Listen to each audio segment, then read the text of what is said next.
Tamil Nadu state board वाकई में इनकी किताबें बहुत अच्छी हैं। इसलिए अगर कोई भी प्रिपरेशन कर रहा है यूपीएससी या फिर स्टेट पीएससी के लिए, तो ये बेहतर है एनसीईआरटी से बेहतर तमिलनाडु बोर्ड की किताबें पढ़ें। और इसलिए इस पे मैं भी वीडियो बना रहा हूँ ताकि थोड़ा सा इजी हो सके। तो ये क्लास 6 का चैप्टर 1 है, हिस्ट्री पे। व्हाट इज़ हिस्ट्री, यानी हिस्ट्री है क्या। तो अगर डिफिनीशन पॉइंट ऑफ व्यू से अगर चलें तो history is the study of past events in chronological order, यानी कि हमारे पास्ट में जो भी बीता हुआ है उसका एक सिस्टमेटिक ऑर्डर में स्टडी करना, समझना, जानना, ये हिस्ट्री है। अगर वर्ड्स के पॉइंट ऑफ व्यू से जाएं तो हिस्ट्री जो है एक ग्रीक वर्ड हिस्टोरिया से बना हुआ है, जिसका मतलब होता है लर्निंग बाय इंक्वायरी। यहाँ पे एक बात जानना ज़रूरी है, इंक्वायरी हमें शायद देखे होंगे कि दो तरीके का स्पेलिंग होता है, दैट इज़ ENQUIRY और INQURY। So inquiry starting with A, इसका मतलब होता है गेटिंग इन्फॉर्मेशन ऑफ सराउंडिंग और आउटसाइड। जो भी ई का मतलब हो गया एग्जिट बेसिकली, तो एग्जिट आउटसाइड की चीज़ों के बारे में जानना, दैट इज इंक्वायरी। और जो आई से स्टार्ट होगा इंक्वायरी, INQUIRY, उसका मतलब जो इनसाइड किसी चीज़ के बारे में जानने के लिए कोई इनसाइड का इंफॉर्मेशन गेन करना है, दैट इज़ वहाँ पे हम इंक्वायरी यूज़ करते हैं। तो हिस्ट्री की अगर बात करें आगे, ये कितने प्रकार के होते हैं, types of history, that is pre history, proto history, और third one is history. Pre history हम उसको कहेंगे वो पीरियड जब फर्स्ट स्टोन टूल जहाँ से यूज किया गया वहाँ से लेकर जहाँ तक राइटिंग सिस्टम जो है इन्वेंट किया गया, ये सारा पीरियड जो है प्री हिस्ट्री कहलाएगा। प्री हिस्ट्री में हमारी जैसे स्टोन टूल्स आएंगे और एक्सकेवेटेड मटेरियल्स और रॉक पेंटिंग्स, ये जो है प्री हिस्ट्री के मेजर सोर्स हैं। रॉक रॉक पेंटिंग्स वगैरह हम भीमबेटका के बारे में जानते हैं, कैसे वहाँ पे लोग रहा करते थे, गुफाओं में रहते थे। गुफाओं में जब वो लोग रहते थे तो ऐसा कोई गेट वगैरह सिस्टम तो था नहीं, उसमें ज़्यादातर कोई भी जानवर ऐसे आ जाते थे। तो उस टाइम जानवरों में कुत्तों को ये लोग जो है लोग पालते भी थे, डोमेस्टिकेट करते थे। आगे स्टोन टूल्स, प्रोटो हिस्ट्री हम उस पीरियड को बोलेंगे जहाँ पे रिकॉर्ड राइटिंग में तो स्टार्ट हो गया लेकिन वो रिकॉर्ड अभी तक पढ़ा नहीं जा सका है, उस वाले पार्ट को, यानी जो भी रिकॉर्ड हिस्ट्री का वो टाइम जो लिखा हुआ है लेकिन अभी हम उसको जो है समझ नहीं पाए हैं, वो हमारा प्रोटो हिस्ट्री है। और हिस्ट्री हिस्ट्री हमारा जो है वो पीरियड जो लिखा हुआ पीरियड है और जिसको हम बहुत ही अच्छे से समझ भी सके हैं।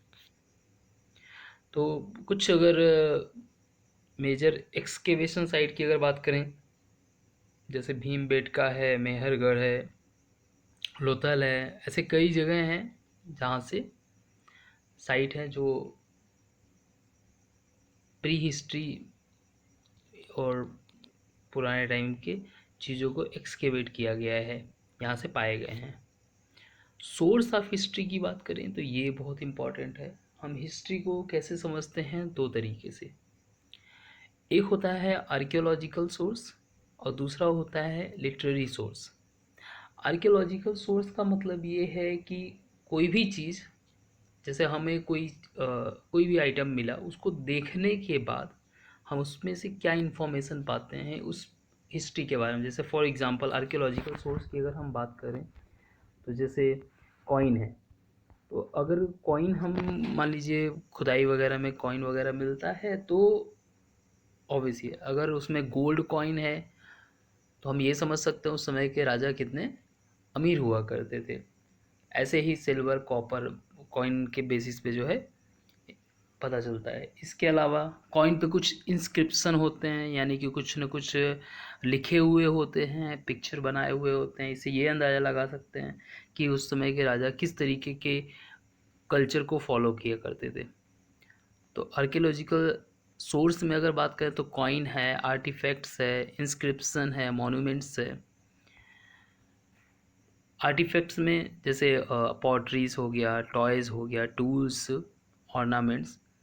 इंस्क्रिप्शन में जैसे rock addicts, temple wall inscription, यानी कि जो मंदिर वगैरह के दीवारों पे जो ये लोग कलाकारी वगैरह करते थे। इसके अलावा मेटल पिलर्स, आगे चल के इसके बारे में बहुत कुछ जानने को मिलेगा। मॉन्यूमेंट में जैसे पैलेस हो गए, फोर्ट हो गए, मंदिर हो गए, स्तूपा, मोनेस्ट्रीज, ये सारी चीज़ ये आते हैं आर्कियोलॉजिकल सोर्स में। वहीं अगर लिटरेरी सोर्स में अगर बात करें तो वो इन्फॉर्मेशन जिस पार्ट को, यानी हिस्ट्री का वो पार्ट जिसको हम डायरेक्ट पढ़ के जान सकते हैं, वो एग्जैक्टली किसी के द्वारा लिखा हुआ सोर्स है। जैसे फॉर एग्ज़ाम्पल कोई पोएम है, कोई कहानियाँ हैं, उस कहानी उस पोएम से डायरेक्ट उस समय के कल्चर को रिफ्लेक्ट करता हो, हिस्ट्री के उस पार्ट को। कोई जो है फॉरेनर ट्रेवलर है जो घूमते फिरते आया और उसका इन्फॉर्मेशन उस सोसाइटी के बारे में लिखा हुआ सोर्स, तो वो डायरेक्टली उस समय को रिप्रेजेंट करता है। कोई इंडियन ऑथर्स का बुक है, वहाँ से कुछ फोक सॉन्ग्स और